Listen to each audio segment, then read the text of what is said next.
اعوذ باللہ من الشیطان الرجیم بسم اللہ الرحمن الرحیم رب اشرح لی صدری ویسر لی امری واحلل عقدۃ من لسانی یفقہوا قولی رب زدنی علما۔ سورہ بقرہ کی آیت نمبر 146۔ الذین، جو لوگ آتیناہم، دی ہم نے ان کو، کتاب یعرفونہ، وہ پہچانتے ہیں اس کو، کما یعرفون، جیسا کہ وہ پہچانتے ہیں ابناءہم، اپنے بیٹوں کو، وَإِنَّا، اور بے شک، فریقاً، ایک فرقہ، ایک گروہ، منہم، ان میں سے، لَیَکْتُمُونَ، البتہ چھپاتے ہیں، الحق، حق کو، لَیَکْتُمُونَ الحق، البتہ چھپاتے ہیں حق کو، وَهُمْ یعلمون، اور وہ جانتے ہیں۔ اور جن لوگوں کو ہم نے کتاب دے رکھی ہے وہ آپ صلی اللہ علیہ وآلہ وسلم کو پہچانتے ہیں، آپ کی علامات سے، نشانیوں سے۔ انہیں بخوبی علم ہے کہ یہ وہی پیغمبر ہے جس کا ذکر ان کی کتاب تورات میں ہے۔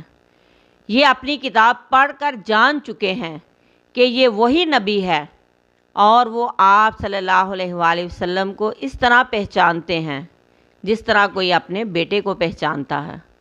اپنی اولاد کو پہچاننا کوئی مشکل نہیں، 1000 بچوں میں بھی لوگ اپنے بچے کو پہچان لیتے ہیں۔ اور فرمایا کہ ان میں سے جو ان کے پڑھے لکھوں کا گروہ ہے، یعنی ان کے اسکالرز کا گروہ، وہ حق کو چھپا دیتا ہے۔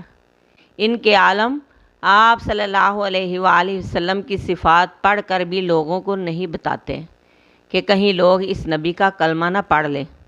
اس آیت میں بنی اسرائیل کا جرم بتایا جا رہا ہے کہ حق کو پہچاننے کے باوجود یہ نہیں مانتے، یہ سچ نہیں بتاتے تاکہ لوگ بھی نہ مانیں۔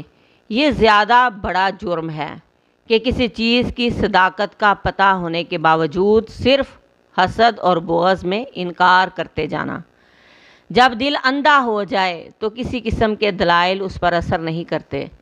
انہیں پتہ ہے کہ دین اسلام ہی برحق دین ہے، اور یہ نبی وہی آخری نبی ہے جس کا ذکر وہ پڑھ چکے ہیں، لیکن انہوں نے ماننے سے انکار بھی کیا، اور ان کے عالم آپ صلی اللہ علیہ وآلہ وسلم کی صفات چھپاتے تاکہ لوگ بھی آپ کو نہ مانیں۔ خود نہ ماننا ایک الگ جرم ہے، اور ساتھ ہی لوگوں کو بھی بے خبر رکھنا کہ لوگ کہیں مان ہی نہ جائیں، دوہرا جرم ہوا۔